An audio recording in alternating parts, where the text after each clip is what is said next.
Yan, mga idol. Good afternoon.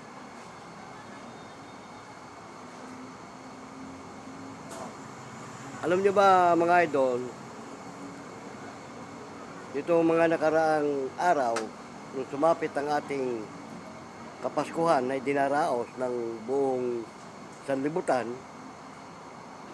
marami sa ating mga idol dyan ang talagang naging bongga yung kanilang Pasko. At kahit saan kang umikot na kalye,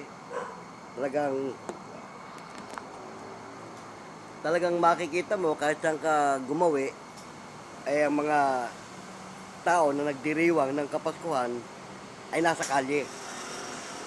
Kanya-kanya silang lamesa, programa, tugtugan, inuman at iba pa na talagang ipinapakita nila na yung Kapaskuhan talagang dinaraos nila. At yung iba, bagamat sanat din sa kahirapan, sinisikap na talagang may daos nila. At para wag maging kaababa sa paningin ng kapwa. Pero deep inside, alam nila na talagang kapuspalad. Maliban na ron sa mga talagang batang kalye na talagang wala talagang kakayahan, yun ang mga nagmumukhang kaawa-awa. Dahil nga, yung tinatawag na homeless, walang tahanan,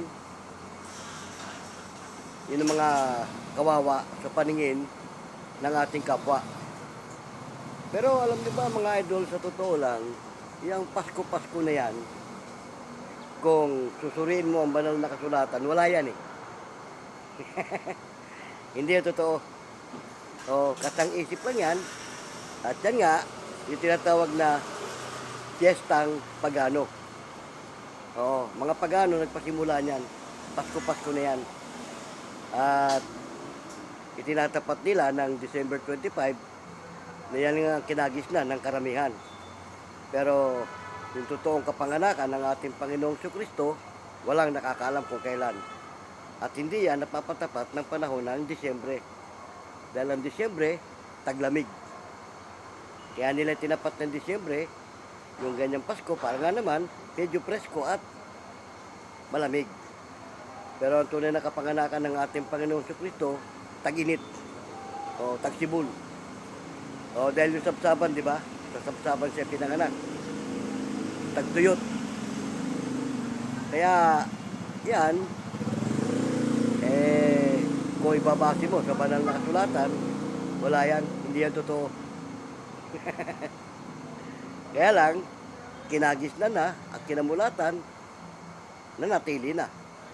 Every December 25, dinadaos yan. Pero sa mga tunay na hinirang at tunay na mga Kristiyano, hindi yan pinaniniwalaan.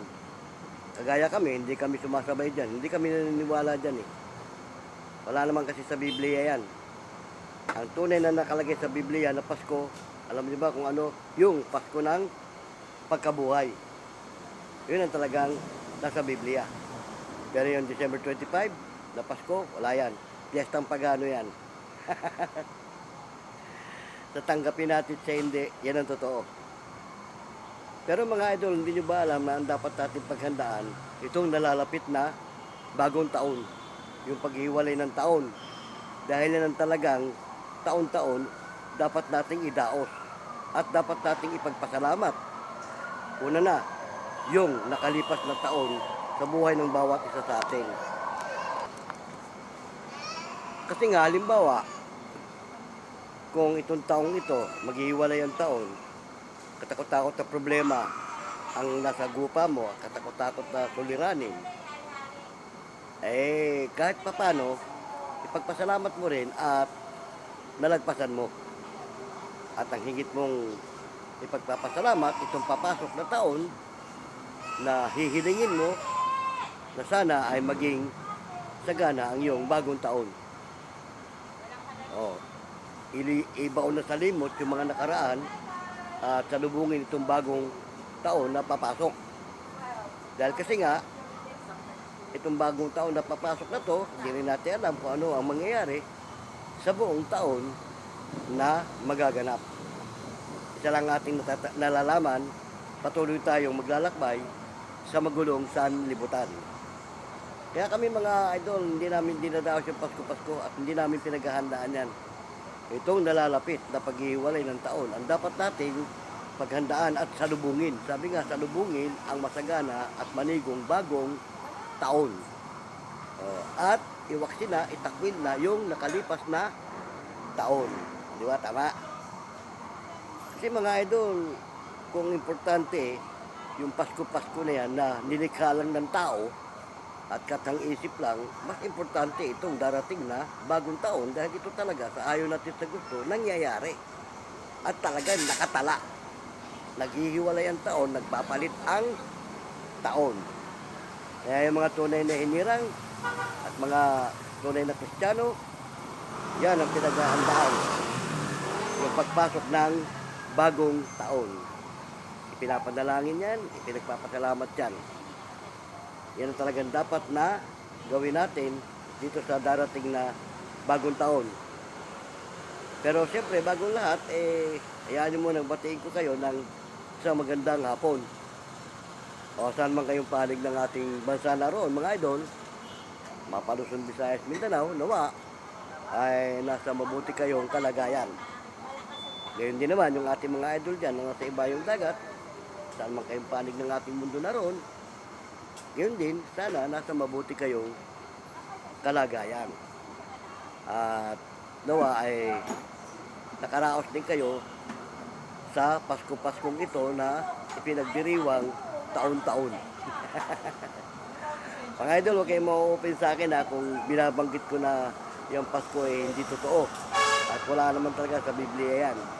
Pero yung ginagalang ko yan, dahil kasi nga sa inyong pagdiriwang. Although hindi kami nakikisa dyan, ginagalang ko yung inyong karapatan sa larangan ng Pasko. Pero sinasabi ko lang sa inyo ang totoo. Kayo ma-open mga idol, dahil mga idol ko kayo Kaya ang pagtalagahan natin itong nalalapit na bagong taon. Dahil yan talaga ang nararapat natin, pagpasalamat natin. Dahil taon-taon, lumilipas ang taon, kung ano man ang mga nakaraan sa yung taon, sa papasok na taon na to, ipagpasalamat mo pa rin at nalagpasan mo kung ano man yon. Diba? Tama. At higit na ipagpapasalamat mo itong papasok na taon at hihilingin natin na sana kung naging masalimuot ang nakaraan natin taon, wag nang mangyaring muli. At ang pumasok sa atin sa taong ito ay bayong kasaganahan na at kaligayahan, maging manigo ang ating bagong taon. Sabi nga, happy ang ating New Year. Di ba? Pero sa year 2026, hindi natin alam kung ano talaga ang mangyayari. Although maraming mga hula-hula na lumalabas sa social media na masama ang pagpasok ng year 2026, ang tanging ang ama lang ang nakakaalam sa mangyayari. Kasi yung mga bulaang propeta, nakalagay na rin sa Biblia yan magsusulputan yan Sabi, darating ang panahon, magsisilita o mga bulaang propeta at mga nagpapakita ng mga tanda. Di ba? Kaya kung may mga magaganap man doon sa kanilang hula-hula, nagkataon lang yon. Hindi tunay yon. Dahil ang tunay na mangyayari, kawakasan ng ating mundo. Kasi na kayo kung medyo maingay dahil may mga idol tayo dyan na nagkukwentuhan, nakala mo nag-aaway. So naman, ang layo nun mga idol, pero kita mo yung boses, ang Pero tuloy natin ang ating kwentuhan tungkol dyan sa nalalapit na bagong taon. Kaya mga idol, pagpasalamat natin itong papasok na taon. Dahil nga, hindi natin alam kung anong mangyayari. Importante, salubungin natin ng manigo ang ating bagong taon. Diba? Tama mga idol? Huwag nating kaligtaan na tayo ay nilalang para sa maglingkod sa Kanya, hindi yung para kung saan. Pero kung meron man na hindi talaga nakakapaglingkod sa ating Panginoon, sana unti-unti magising na sila sa katotohanan. O, kalimutan na yung mga nakaraan at huwag nang baliwalain yung ating Panginoon. Dahil siya lumikha sa atin. Alam niyo ba kung bakit tayo nilalang? Para maglingkod sa Kanya. Kaya lang, yung iba, nasasayang yung pagkakalalang sa kanila dahil nga hindi sila naglilingkod. Mas pinahalagahan nila yung buhay na ito dahil akala nila habang buhay ito. No, hindi ito ang ating tunay na buhay. Darating ang kawakasan. Sabi nga, isang kakilakilabot na wakas. Din ang lahat na nagsisitaan sa lupain. O, kaya ang paghandaan natin, itong darating na bagong taon. Hindi natin na maging sagana tayo, maging manigo ang ating bagong taon. Pero mga idol, bago ako magwakas,